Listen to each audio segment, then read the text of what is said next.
Generally speaking, I go to see Dr. Chad when I'm training for a race. That's when I tend to put the most beating on my body. So whether it's through nutrition or through adjustments, Chad kind of keeps me on the right track so that each one of the activities I take part in, I actually do better in, and my results are better because I'm working with Dr. Chad. Specifically, when I was training for the Columbus Marathon last year, obviously nutrition was an issue, but I will tell you that my lower back really got, there was a lot of pain in my lower back, and I didn't understand it, and there was actually shooting pains down my leg, especially at the beginning of a run or after a really long run.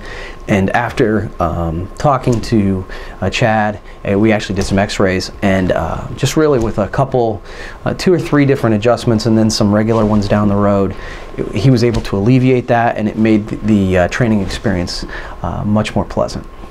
The thing I think that's interesting about Dr. Chad is he is such an expert in overall nutrition that I think it's kind of unique to have someone like that in our community.